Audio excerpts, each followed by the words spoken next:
Shalom, shalom. Naitwa Askofu Allen Siso, katibu mkuu wa kanisa la Methodist Tanzania na makamu mwenyekiti wa kamati ya amani ya viongozi wa dini wilaya yetu ya Kinondoni mkoani Dar es Salaam.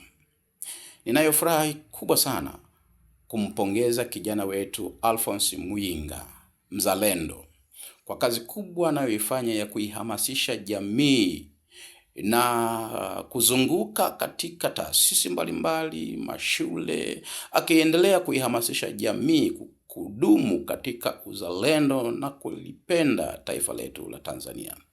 Nami nakiri kushiriki katika tukio la kizalendo la tarehe 8 mwezi wa 5 2026 pamoja na mzalendo huyu Alphonse Muyinga, ili kuendelea kuihamasisha jamii yetu katika uzalendo, tukae katika umoja na mshikamano, utulivu na amani ya taifa.